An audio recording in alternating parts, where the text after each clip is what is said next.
You need to leave your own home, my daughter said, standing at my kitchen counter with her arms crossed like she was the one who'd lived there for 32 years. Then her husband picked up my late wife's ceramic serving dish, the one she brought back from her mother's house in Savannah, and threw it straight at the wall beside my head. It didn't hit me, but the edge of it caught my shoulder on the way down, and a shard opened a cut along my forearm deep enough that I knew right away I needed stitches. And here's the part that nobody in that kitchen understood. I didn't say a word. I walked to the bathroom, wrapped a hand towel around my arm, picked up my phone, and typed 3 words to my attorney. Thanksgiving is done. My name is Raymond Holloway. I am 64 years old. I spent 33 years as a civil engineer for the city of Charlotte, North Carolina, designing drainage systems and road infrastructure that most people drive over without ever thinking about, which is exactly how good infrastructure is supposed to work. My wife Carolyn died 22 months ago from a stroke that came without any warning on a Tuesday morning in February while she was making coffee. One minute she was there, the next she wasn't, and the house on Birchwood Drive in the Dilworth neighborhood that we bought together in 1991 became a different kind of place overnight.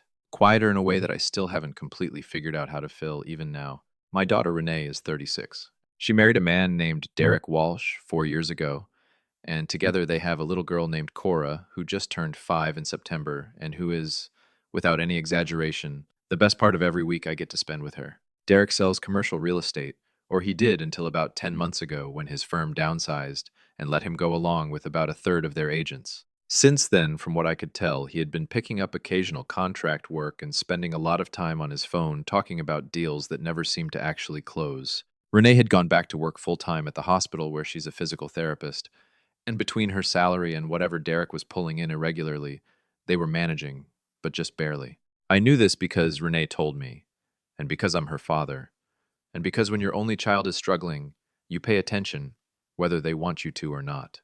What I did not know, not until much later, was that Derek had already been talking to his own brother Marcus about options for about 2 months before Thanksgiving. Marcus Walsh was 31, recently separated from his wife, and had been staying in a furnished room above a bar in Gastonia since August. I didn't know Marcus well. We had met 6 or 7 times over the years at family gatherings, always briefly, and he struck me as the kind of man who moved through life expecting other people to carry more of his weight than was fair. I had no proof of that, just a feeling. The kind of feeling you develop after 6 decades of watching how people operate when things get difficult. About 6 weeks before Thanksgiving, I had a conversation with my attorney, a woman named Patricia Okafor, who had handled Carolyn's estate and updated my own will in the months after she passed. I called Patricia not because anything specific had happened yet, but because I had been noticing a pattern of small things. Derek asking pointed questions about the square footage of my basement every time they visited. Renee mentioning 3 times in 3 weeks how much room I had downstairs, always with the same slightly rehearsed tone that told me she'd had the same conversation with someone else before having it with me. The way Derek looked at the finished basement with the separate side entrance whenever they came over, not like a guest admiring the house, but like a man measuring a space he'd already decided he was going to use. Patricia didn't dismiss any of it. She told me to document what I was noticing, to keep records of conversations where possible, and to let her know the moment anything moved from pressure into action. She also suggested, matter-of-factly, that it might be worth reviewing the security system I had installed after Carolyn passed, specifically the indoor cameras I'd put in the main living areas for my own peace of mind during those first hard months of living alone. I told her I still had them. She told me to make sure they were working. We called it, half joking at the time, the contingency plan. I had no idea I would be putting it into motion 6 weeks later over a turkey and a ceramic dish. Renee called me on a Sunday afternoon, 3 weeks before Thanksgiving, her voice carrying that particular brightness she uses when she's about to ask me for something she's already talked herself into. She said she thought it would be nice to have a real family Thanksgiving this year, the first big one since her mother passed, and that she wanted to invite Derek's family as well, so it would feel full and warm the way the holidays used to. I told her that sounded wonderful, because it did. Carolyn always kept a big table, and I had been quietly dreading the thought of just the 3 of us, 4 counting Cora, sitting in that dining room with all that empty space around us. What I didn't know was that Derek had already spoken to Marcus about coming, and that Marcus had already told Derek he was interested in the basement situation, and that the Thanksgiving dinner had been selected specifically as the venue to raise the subject with me, because, as I found out much later, Derek believed I would be less likely to say no with everyone sitting around a holiday table. He was right that I would have found it harder. He had not accounted for the fact that I had already spoken to Patricia. I spent the 2 weeks before Thanksgiving getting the house ready the way Carolyn used to. I ordered a fresh turkey from the butcher on Park Road, made her cornbread dressing recipe from the handwritten card she kept in the kitchen drawer, and brought up the good dishes from the storage shelves in the basement. Carolyn's mother had given us those dishes as a wedding gift in 1987, hand-painted ceramic with a blue and white pattern she'd picked out herself in Savannah, and we only ever used them for Thanksgiving. And Christmas and the occasional birthday that felt important. Enough. I set the table the night before the way Carolyn would have. Cloth napkins folded properly, the good candlesticks from the sideboard. I wanted Cora to grow up remembering that her grandmother's table had looked like something, that holidays in this house meant something. I was still thinking about that when I fell asleep on Wednesday night. I had no idea that by Thursday evening I would be in urgent care, getting stitches in my forearm and texting my attorney from the parking lot. Renee and Derek arrived around noon on Thanksgiving, with Cora running ahead of them up the front walk, already in her holiday dress, demanding to know if I'd made the sweet potato casserole. Marcus arrived about 40 minutes later in a car I didn't recognize, parking in the driveway without asking, which was a small thing, but the kind of small thing I noticed. He was friendly enough at first, shaking my hand, complimenting the house the same way someone compliments a restaurant they're planning to come back to repeatedly without paying. Renee kept the conversation moving through the afternoon, with the practiced cheerfulness of someone keeping a lid on something, and Derek was attentive to Cora in a way that felt almost performative, like a man on good behavior who knows he's going to need goodwill later.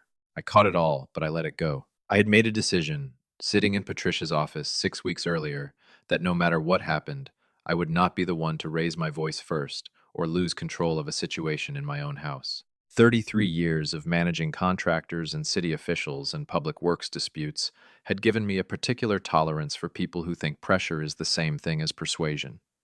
It isn't. We sat down to eat around 2 o'clock. Turkey, dressing, sweet potato casserole, green beans with almonds, the way Carolyn always made them. Cora ate 3 rolls and announced that she wanted to live at my house forever, which made everyone laugh, and for about 40 minutes it was exactly the kind of Thanksgiving I had hoped it would be. Then Derek set his fork down and looked at Marcus across the table, a look that lasted about half a second too long to be casual. And I understood that we had arrived at the part of the afternoon the whole meal had been scaffolding for. Renee folded her hands in her lap. Marcus cleared his throat, and Derek leaned forward with his elbows on Carolyn's good tablecloth and started talking about how things had been difficult lately, how Marcus was in a tough spot with the separation, how the situation with the furnished room wasn't sustainable long term, and how it seemed like, and here his voice took on the careful, reasonable tone of a man presenting a solution he thinks is obviously correct. It seemed like the basement here was just sitting there, fully finished, with its own entrance, and it only made sense, given the family circumstances, for Marcus to move in for a while until he got back on his feet. The table went quiet. Even Cora seemed to sense something shift in the air. I set my own fork down. I looked at Derek, then at Marcus, then at Renee, who was looking at her plate. And I told them, calmly and clearly, that I appreciated that Marcus was going through a difficult time. And I meant that sincerely, because separation is hard and starting over is hard, and I had no personal animosity toward the man, but my home was my home. The basement was not a rental unit or a transitional housing option for people I barely knew, and I was not comfortable with the arrangement they were proposing. I also want to point out, I said, and I kept my voice level when I said it, that Marcus has family of his own. He has parents, presumably. He has friends. The question of where Marcus lives is not a problem that belongs on my dinner table. Renee's head came up fast at that. Her eyes were wet at the corners, which told me she had been dreading this moment and had probably argued with Derek about it privately already. Marcus looked at his hands, and Derek's expression changed in a way I had seen before, in men who are used to getting what they want through social pressure and are surprised to find it isn't working. Dad! Renee's voice was careful, threading the needle between daughter and advocate. He's family. Derek's family is our family. And you have all this space. I told her that having space didn't create an obligation to fill it with whoever needed somewhere to go. That I loved her and I would do nearly anything for her, but that my home was still mine to decide about. And the answer was no.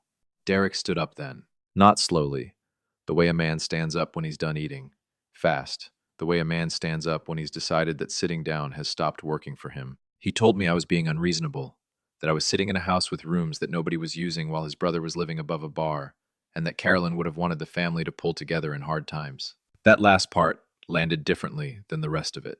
I think he knew it would. I kept my face still and I told him, quietly, that he did not know what Carolyn would have wanted, and that he should be careful about putting words in the mouth of a woman he had met 11 times in 4 years. Renee said, "Derek, stop," in a low voice. Marcus pushed back from the table like he wanted to disappear from the room entirely. And Derek picked up Carolyn's serving dish, the big hand-painted ceramic from Savannah that she'd had since before we were married, and he threw it hard at the wall beside my head. It didn't hit my head. It hit my left shoulder on the trajectory down, and a piece of it broke off and opened a cut along my forearm about 2 inches long as it fell. I heard Cora cry out from the other room, where she'd gone to watch something on the tablet, startled by the crash. The dining room went completely still. Derek's arm was still in the follow-through position, his face cycling through something between rage and the sudden horror of realizing what he had just done in front of witnesses. Renee had both hands over her mouth. Marcus stood up from his chair and stepped back from the table. Blood was coming through my shirt sleeve. Not fast, but steady and visible. And I looked at it for a moment, the way you look at something when you are deciding what it means. Then I did the thing that nobody in that room expected. I didn't shout. I didn't accuse anyone of anything. I stood up from the table, walked down the hall to the bathroom, wrapped a clean hand towel firmly around my forearm, and walked back out to the front hallway where my jacket was hanging on the hook by the door. I picked up my phone from the counter where it had been charging. I opened my messages. I typed 3 words to Patricia Okafor. Thanksgiving is done. Then I put on my jacket, walked back to the dining room doorway, and told Renee that I was going to urgent care to have my arm looked at, that she should stay and make sure Cora was all right, and that I would call her in the morning. "Dad, wait," she said, and I could hear everything in those 2 words. The guilt, the fear, the love that had somehow gotten tangled up in Derek's bad plan.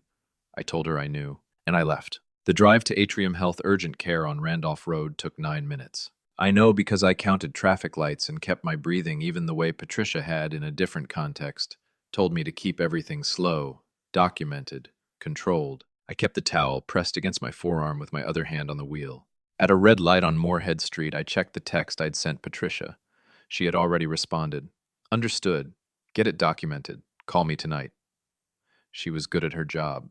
That was one of the things I had come to rely on in the months since Carolyn died, the knowledge that there were competent, trustworthy people in my corner who would move quickly when I needed them to. The contingency plan had always been simple. If the situation ever went from uncomfortable to physical, the first step was not to call anyone in the family, not to make accusations, not to threaten anyone with anything. The first step was to get the injury officially documented by medical professionals, because a medical record made at the moment of injury tells a story that nobody can revise later, with a better version of what they claim happened. That had been Patricia's advice, practical and clear, and I had held on to it for 6 weeks without knowing whether I'd ever need it. The nurse at the urgent care desk took one look at the blood soaking through the hand towel and brought me back inside within 5 minutes.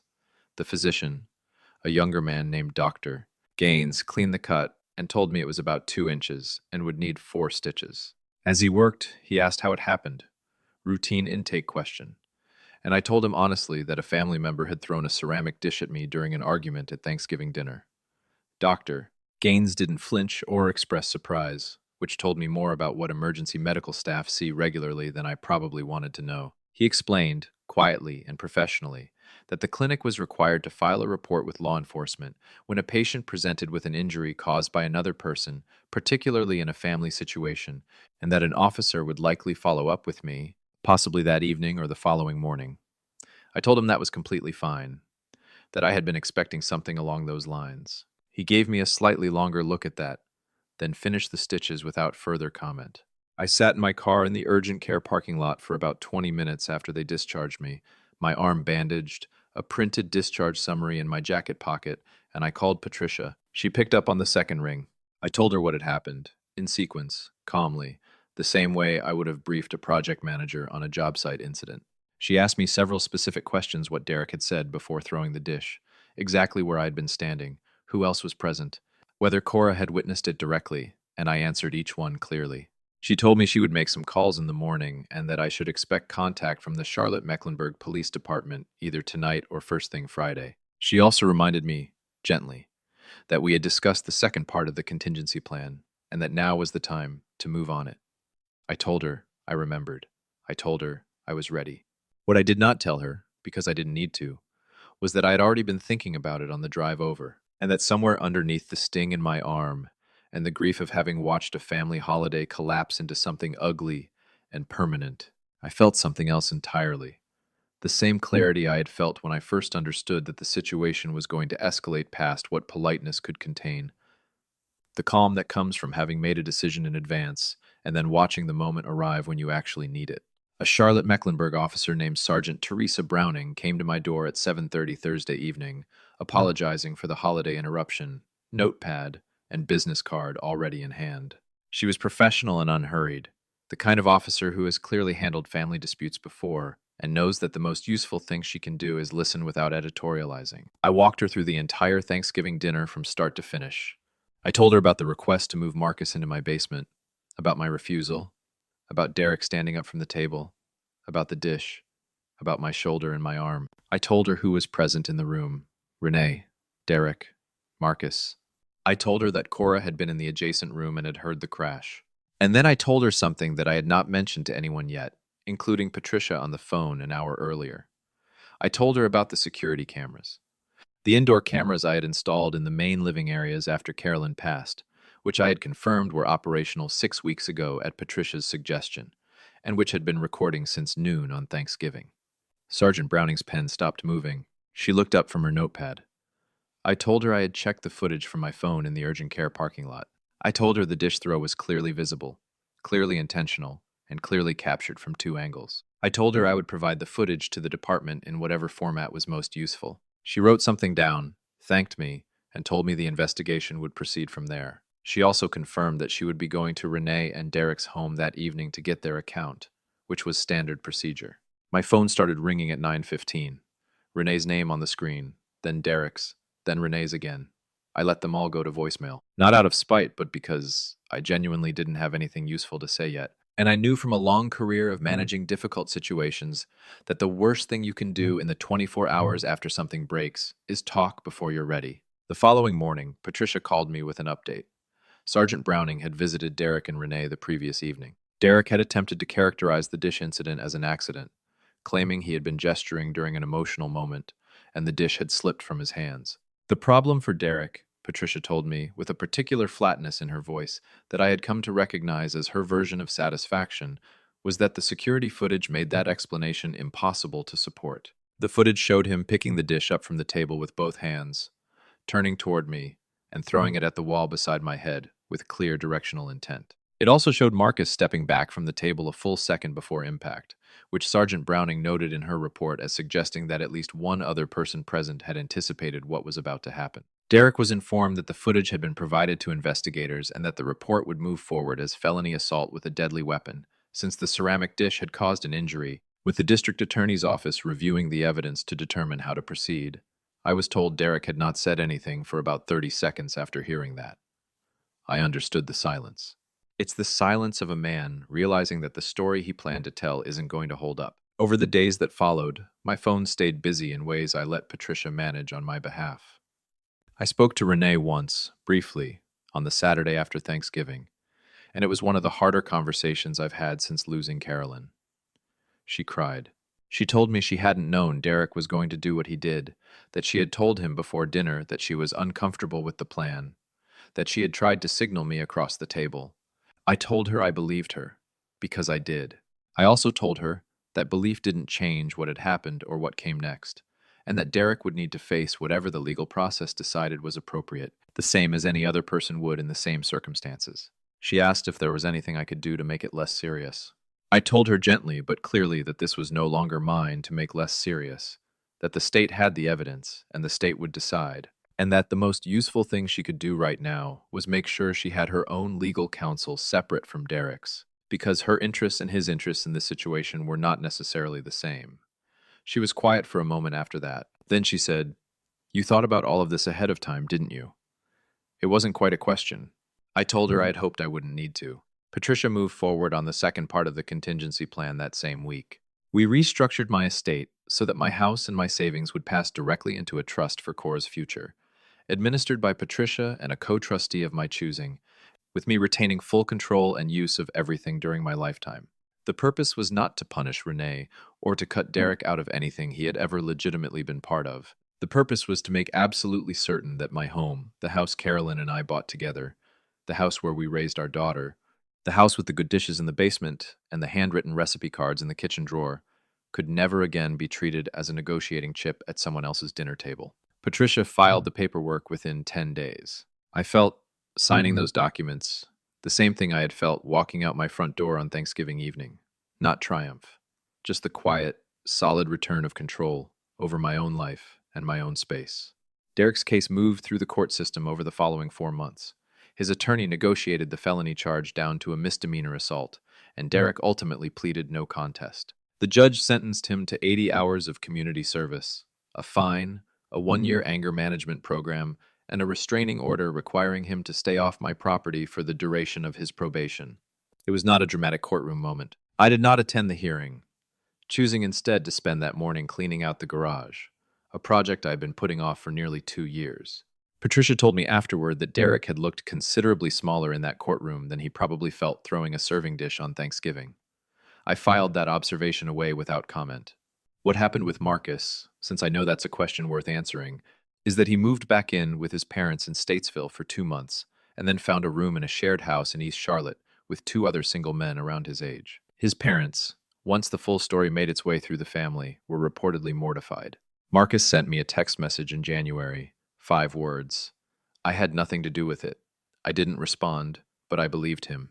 I don't think Marcus wanted to be in that dining room any more than Gary and Linda had wanted to be at Arthur's table, and I've never held him responsible for what Derek decided to do with his frustration. The basement question, I'll note, answered itself. In February, I reached out to a contact at Queen's University of Charlotte and listed the basement as a 1-year rental for a graduate student. A 27-year-old civil engineering student named James moved in on March 1st. He is quiet, pays on time, and occasionally asks me questions about stormwater management that remind me, pleasantly, of the earlier part of my career. By spring, Renee and I had begun finding our way back to something real. She called more, not with anything specific, just to talk, and I let her, because she is my daughter, and the loss of her mother is something she carries the same way I do, just in a different shape. She separated from Derek in March, which she told me herself rather than letting me hear it another way, and when she said it, there was something underneath the difficulty of it that sounded like relief. I didn't push.